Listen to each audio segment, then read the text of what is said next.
Hello students, कैसे हो आप लोग। उम्मीद करते हैं बहुत अच्छे होंगे, मस्त होंगे और बहुत ही बेहतरीन तरीके से अपनी स्टडी कर रहे होंगे। तो आज स्टार्ट करते हैं क्लास को।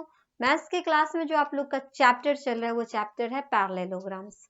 पैरेललोग्राम्स के चैप्टर में हम आप लोगों को एक्सरसाइज के क्वेश्चन को कंप्लीट करवा रहे थे, जिसमें आप लोग का एक्सरसाइज 16 का ए चल रहा था। ठीक है, उसमें लगभग आपके क्वेश्चन कंप्लीट है और कुछ क्वेश्चन बाकी है जिसको आज हम लोग कंप्लीट करने वाले हैं। ठीक है, तो चलो देखते हैं सबसे पहले कहाँ तक आप लोग का क्वेश्चन हो गया और कहाँ से स्टार्ट करनी है। तो आते हैं सबसे पहले हम लोग कहाँ पे, पैरेललोग्राम। ओके, पैरेललोग्राम की अगर बात कर ले तो पैरेललोग्राम में हमने आप लोगों को क्वेश्चन को सॉल्व करना बता रहे थे, जो कि आप लोग देख सकते हो। ये आप लोग का चैप्टर हो जाएगा पैरेललोग्राम का। इसमें एक्सरसाइज आप लोग का 16 का ए चल रहा था। ओके, कौन सा चल रहा था? 16 का ए आप लोग का एक्सरसाइज चल रहा था, जो कि यहाँ पे है। ओके, इसके क्वेश्चन को हम सॉल्व करना आप लोग को बता रहे थे। इसमें लगभग हमने आप लोग को क्वेश्चन कंप्लीट कराए हैं।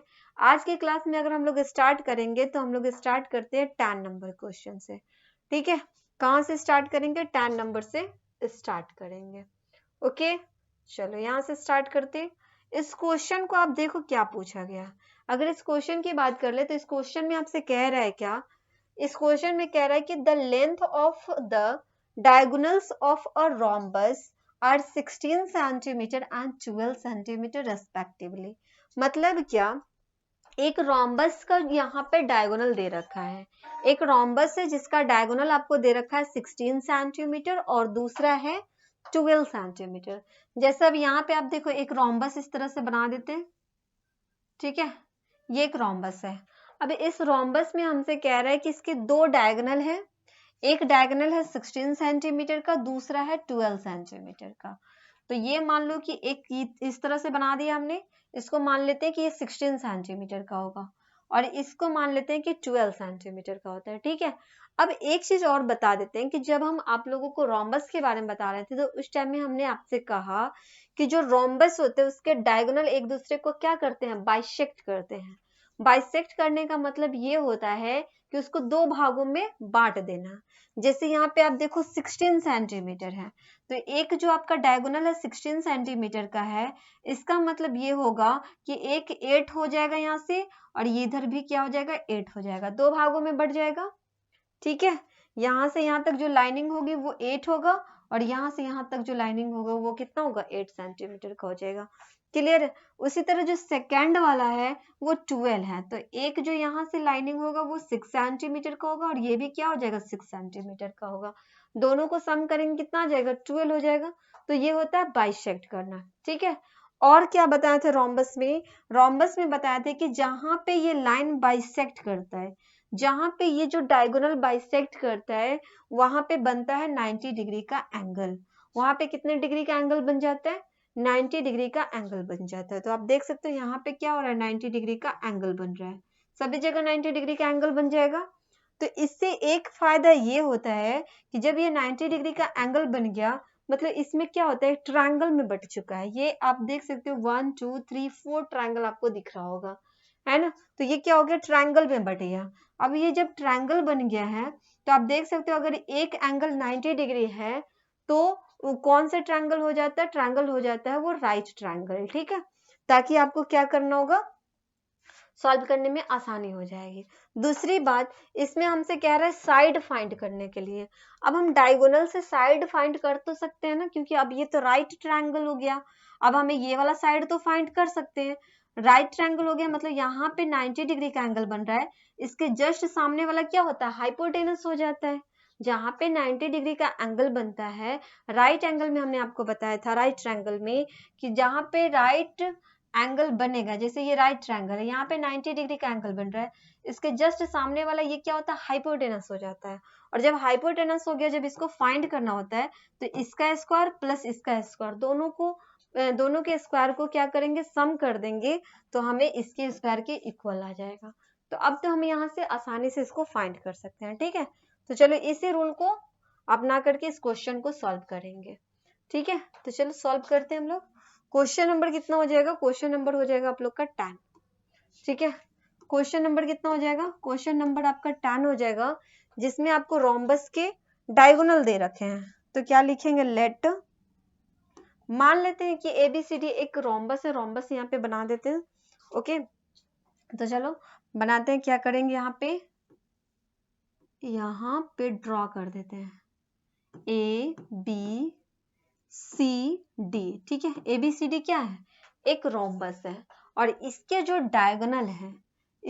डायगोनल है वो क्या करेंगे, इसको 90 डिग्री पे इसको कट कर देंगे, ठीक है।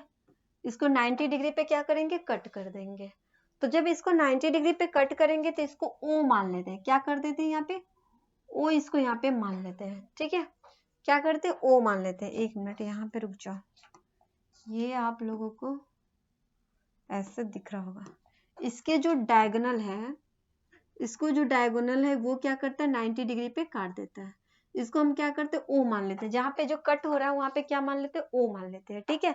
तो अब ये बट जाएगा ना, AO और OC में बट गया, उसी तरह BO और OD में बट गया। तो हमें यहाँ पे डायगोनल दे रखा है रोम्बस का, तो लिखेंगे लेट, क्या लिखेंगे, मान लेते हैं कि let ABCD is a rhombus. इसको मान लेते हैं कि ये क्या है, एक रोम्बस है, ठीक है। ये क्या है, ABCD is a rhombus. Okay, ABCD ये क्या है, एक रोम्बस है। उसके बाद यहाँ पे क्या लिखेंगे, अब हमें यहाँ पे डायगोनल दे रखा है, तो इसमें क्या करते हैं, AC और BD कर देते हैं। तो AC हमें कितना दे रखा है, AC यहाँ पे आप देखो 16 सेंटीमीटर है, तो AC इक्वल टू कर देते हैं 16 सेंटीमीटर, और BD इक्वल टू क्या कर देते हैं, BD इक्वल टू हो जाएगा 12 सेंटीमीटर, ठीक है।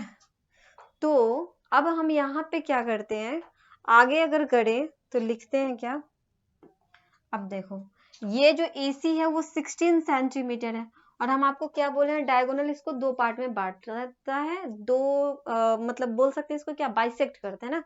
तो यहाँ पे आप देखो 16 है, तो इसको क्या करेंगे, इसको 8 कर देते हैं, इसको भी 8 कर देते हैं। यहाँ अगर 12 है तो इसको क्या करते हैं, 6 कर देते हैं, यहाँ पे 6 कर देते हैं। ओके, तो हमें ये पता चल गया। अब हम इसको क्या करते हैं, यहाँ पे हमें 90 डिग्री भी मालूम हो गया, दोनों साइड भी पता हो गया। अब हमें ये साइड तो फाइंड कर सकते हैं ना, ये साइड क्या कर सकते हैं, फाइंड कर सकते हैं। तो लिखेंगे इन ट्रायंगल, क्या लिखेंगे, इन ट्रायंगल DOC में लिखेंगे इन ट्रायंगल DOC में, क्योंकि वो 90 डिग्री पे इसीलिए OC कर दिया। DOC में क्या हो जाएगा, हमें ये पता है कि इन ट्रायंगल DOC कर दिए। अब लिखेंगे DO इक्वल टू कितना है, DO इक्वल टू है 6 सेंटीमीटर, और CO इक्वल टू कितना है, CO इक्वल टू है 8 सेंटीमीटर, और हमें फाइंड क्या करना है, DC फाइंड करना है ना। तो अब लिखेंगे DOC इज अ, क्या लिखेंगे, राइट ट्रायंगल लिखेंगे। तो लिखेंगे DOC इज अ राइट, ठीक है, राइट ट्रायंगल। क्यों होगा राइट ट्रायंगल, क्योंकि वहां पे एक जो एंगल बन रहा है वो कितने डिग्री का बन रहा है, 90 डिग्री का बन रहा है। तो इसके लिए यहाँ पे हाइपोटेनस का फॉर्मूला यूज कर देंगे, ठीक है। फॉर्मूला यूज करेंगे तो लिखेंगे सो आप देख सकते हो DC स्क्वायर कर देते हैं। तो DC स्क्वायर इक्वल टू कितना हो जाएगा, DC स्क्वायर इक्वल टू हो जाएगा OD स्क्वायर, OD चाहे DO भी बोल सकते हैं, DO कर देंगे क्योंकि यहाँ पे DO ही माने ना। तो DO square plus CO square, ठीक है। इन दोनों साइड के स्क्वायर के सम के बराबर हो जाएगा, जो हाइपोटेनस होता है, ठीक है। अब आप देखो DC स्क्वायर तो हमें फाइंड ही करनी है, DC स्क्वायर रहने देते हैं। DO कितना है, DO हमारा 6 है, तो 6 सेंटीमीटर का स्क्वायर हो जाएगा, प्लस CO कितना 8 सेंटीमीटर है, तो 8 सेंटीमीटर का स्क्वायर हो जाएगा। क्लियर है। अब यहाँ पे आप देखो DC स्क्वायर इक्वल टू कितना हो जाएगा, 6 6 होता है 36 सेंटीमीटर स्क्वायर, प्लस 8 8 जा कितना हो जाएगा, 64 सेंटीमीटर स्क्वायर। क्लियर है। अब इतना आ गया। अब इसको क्या करेंगे, सम कर देंगे। सम करेंगे तो DC स्क्वायर इक्वल टू हो जाएगा, जब आप इसको सम करोगे 100 सेंटीमीटर स्क्वायर आ जाएगा। कितना आ जाएगा? 100 सेंटीमीटर स्क्वायर आ जाएगा। तो अब हम देखेंगे कि 100 किसका स्क्वायर है। 100 को अगर आप देखो तो 100 tan का स्क्वायर है। अगर tan को tan से आप मल्टीप्लाई करते हो, tan से कितना हो जाएगा? 100 हो गया। मतलब यहाँ पे लिख सकते हैं DC इक्वल टू क्या लिखेंगे, यहाँ पे DC स्क्वायर है तो DC को DC से मल्टीप्लाई करेंगे। यहाँ 100 सेंटीमीटर स्क्वायर है तो इसको 10 सेंटीमीटर इंटू 10 सेंटीमीटर कर देते हैं, क्योंकि tan को tan से मल्टीप्लाई करेंगे 100 आ जाएगा, सेंटीमीटर को सेंटीमीटर से मल्टीप्लाई करेंगे सेंटीमीटर स्क्वायर आ जाएगा। ठीक है, इसमें से एक ले लेते हैं। DC इक्वल टू कितना आ गया? 10 सेंटीमीटर आ जाएगा। क्लियर है? तो एक अगर साइड आपको 10 सेंटीमीटर आ गया तो सभी साइड 10 सेंटीमीटर का होगा, क्योंकि आपको पता है कि ये क्या है? एक रोम्बस है। क्लियर है? चलो आगे है।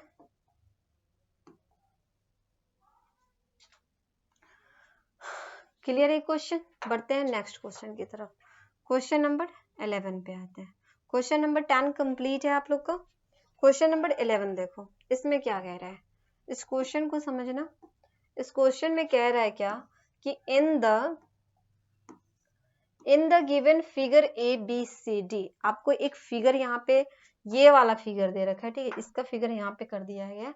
इन द गिवन फिगर मतलब ये आपको फिगर दे रखा है, ABCD एक फिगर है, इज ए स्क्वायर, जो कि क्या है? एक स्क्वायर है। ओके, और क्या दे रखा है? Find the measure of CAD।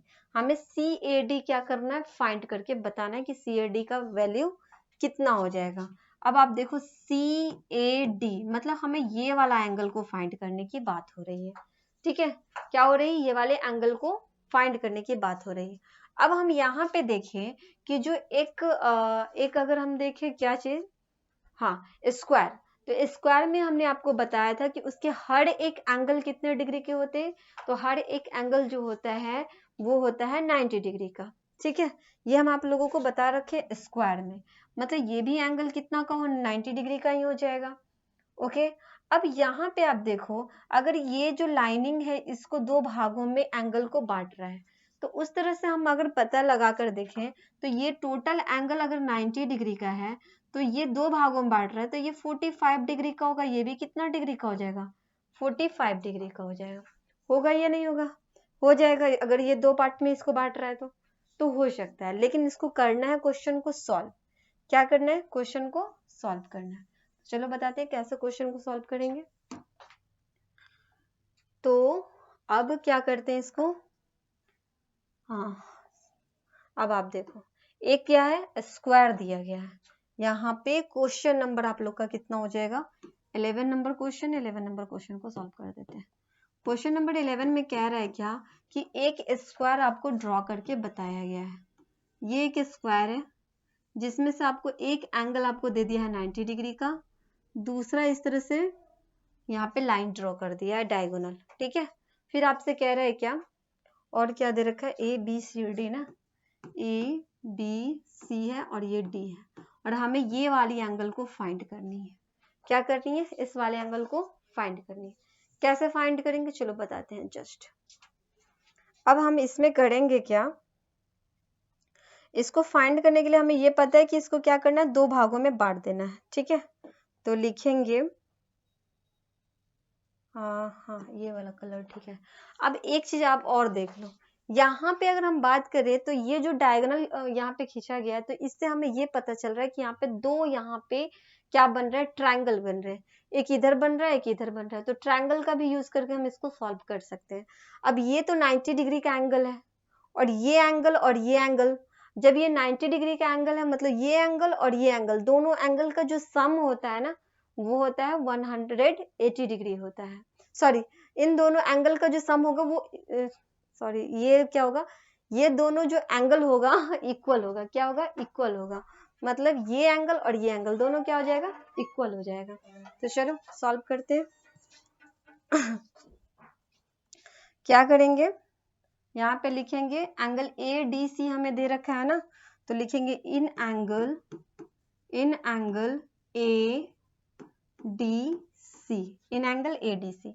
ADC में हमें पता है कि एंगल D जो है कितना है, तो एंगल D 90 डिग्री का हो गया। ठीक है, अब हम देखें तो DAC एंगल लिखेंगे यहाँ पे, DAC इक्वल टू क्या हो जाएगा, ACD, क्योंकि दोनों एंगल क्या हो गए इसके इक्वल हो जाएगा, ठीक है, दोनों एंगल क्या हो जाएगा, इक्वल हो जाएगा, तो लिखेंगे ACD, angle ACD equal to कितना हो जाएगा, मान लेते हैं यहाँ पे लेट भी कर देते हैं, let DAC equal to ACD equal to कितना कर देते हैं, x डिग्री कर देते हैं, okay.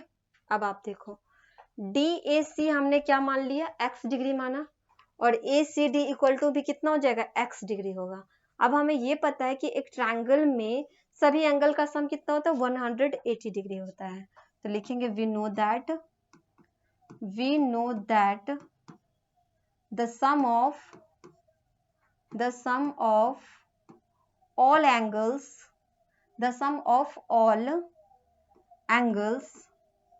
of a triangle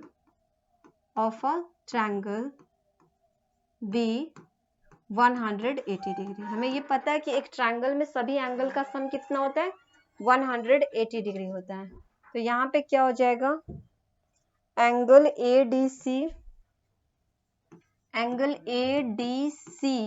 plus angle DAC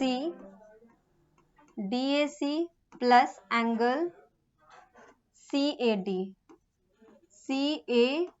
equal to कितना हो जाएगा, 180 डिग्री होगा।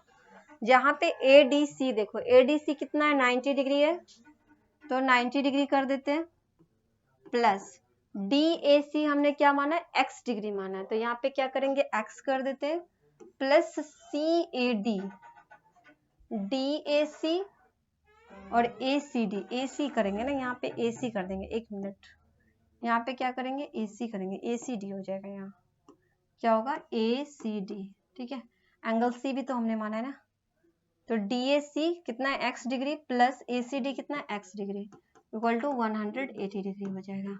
अब आप देख सकते हो x और x कितना हो जाएगा, 2x हो जाएगा, और ये 90 डिग्री यहाँ पे आके क्या होगा, माइनस में हो जाएगा।